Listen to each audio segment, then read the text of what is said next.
Déraillement d'un train de marchandises à Briansk en Russie et incendie d'un dépôt pétrolier en Crimée la nuit dernière. Un nouvel acte de sabotage qui n'a pas été revendiqué. Le mouvement palestinien Djihad islamique a annoncé ce mercredi une trêve après des échanges de tirs entre Gaza et Israël. Une Irlandaise fait campagne contre le cyberharcèlement.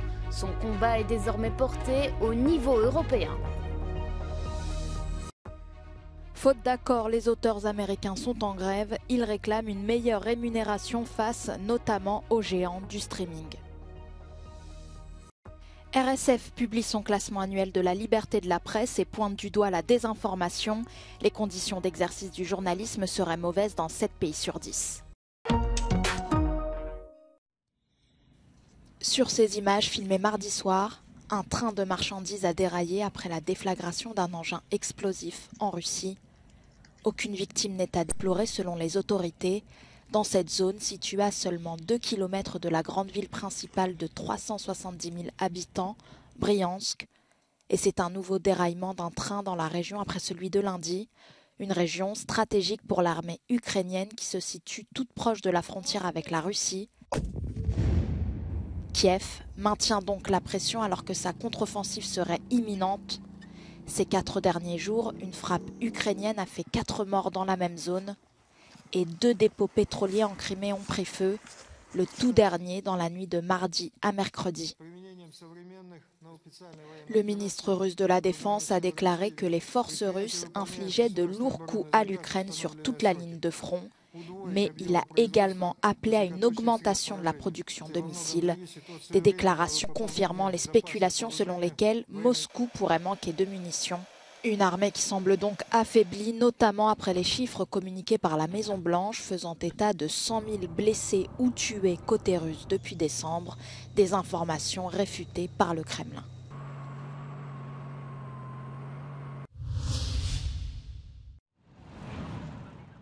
Le mouvement palestinien Djihad islamique a annoncé ce mercredi une trêve après des échanges de tirs entre Gaza et Israël suite au décès d'un responsable de l'organisation islamiste en grève de la faim dans une prison israélienne. Israël n'a pour l'heure pas confirmé cette trêve.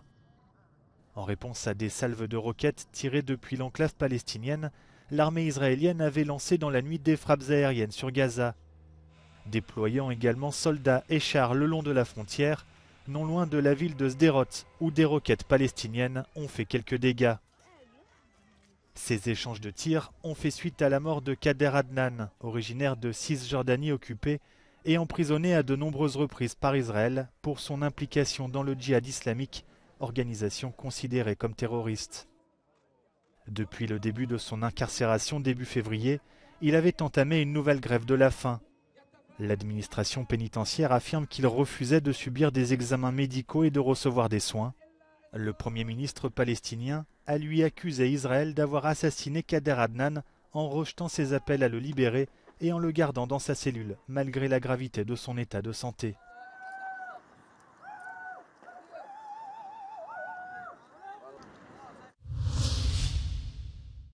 Tristesse et colère à Gaza ce mardi, après la mort de Kader Adnan, membre du djihad islamique palestinien, dans une prison israélienne après une grève de la faim de 86 jours. Des centaines de personnes sont descendues dans la rue et de nombreux magasins ont fermé en signe de protestation. La veuve de l'opposant appelle au calme.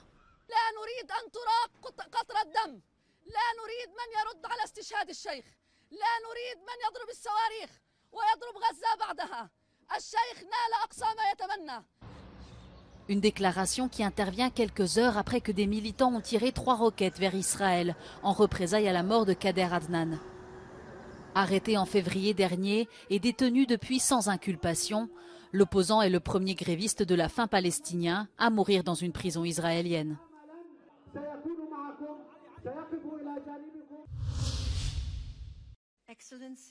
Pour lutter contre le changement climatique, il faut fixer un délai mondial pour l'élimination progressive des combustibles fossiles.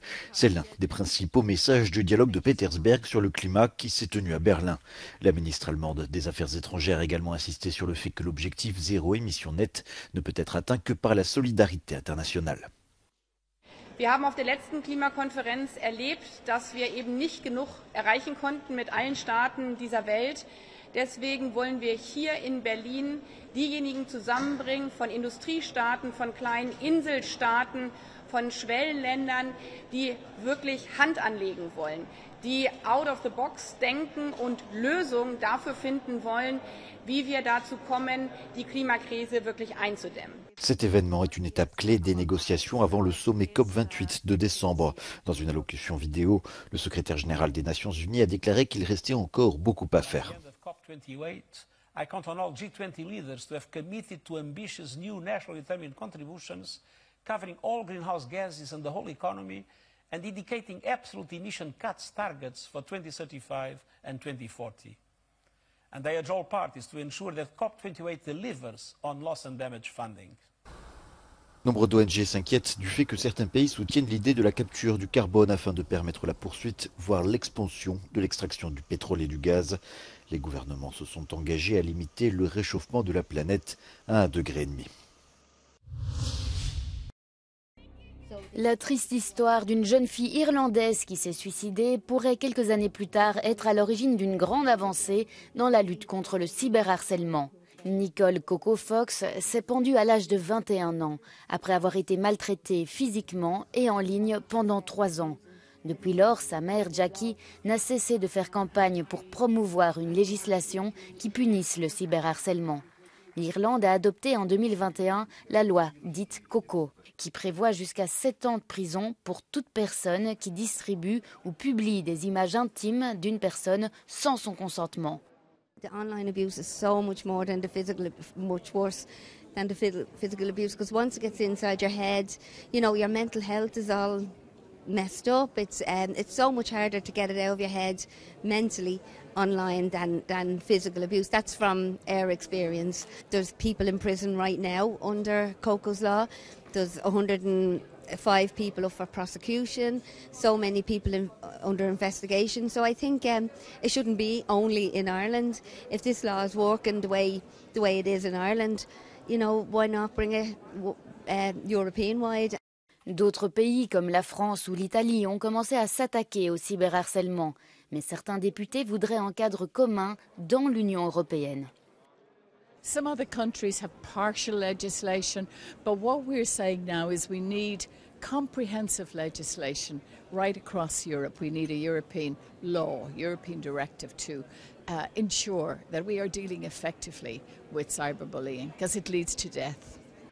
Le Parti populaire européen demandera un débat sur le cyberharcèlement lors de la prochaine session plénière, afin que Jackie Fox puisse témoigner de l'histoire de sa fille au Parlement européen. And I know somewhere where she is, she'd be saying, like, yup, Jackers, you know, go on, Mama Bear. And I know she'd be so proud of me, so as I'm as proud as I am of Nicole as well. Jackie a lancé une campagne de sensibilisation sur le cyberharcèlement en Europe.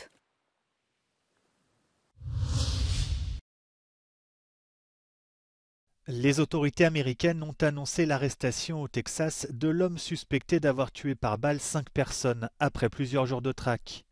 Vendredi dernier, alors que ses voisins se plaignaient du bruit qu'il faisait en s'exerçant au tir dans son jardin, Francisco Oropesa avait ouvert le feu sur plusieurs d'entre eux.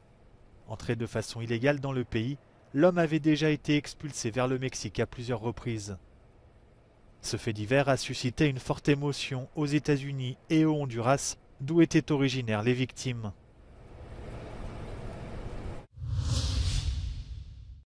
Faute d'accord à l'issue des négociations, les auteurs ont mis leurs menaces à exécution.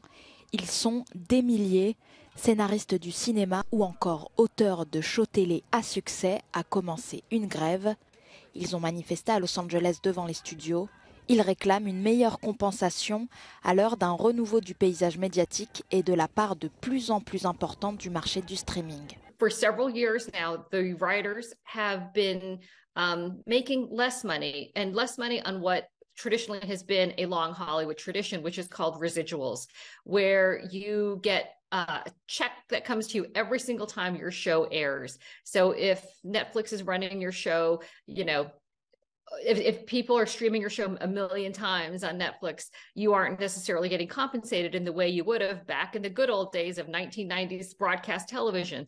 And so those checks have gotten smaller and smaller. De leur côté, les studios affirment devoir réduire leurs coûts en raison des pressions économiques.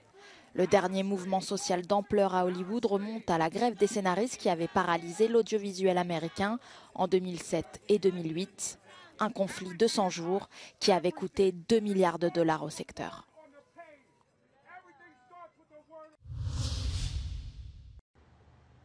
Reporters sans frontières publie son classement annuel de la liberté de la presse et pointe du doigt la désinformation. Selon l'ONG, différents acteurs politiques sont régulièrement impliqués dans des campagnes de propagande facilitées par le numérique.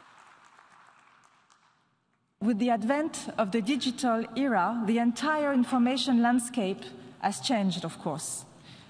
Digital platforms have given us countless new ways for us to inform and express ourselves.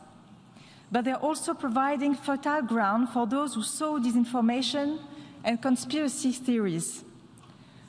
We find ourselves at a new crossroads.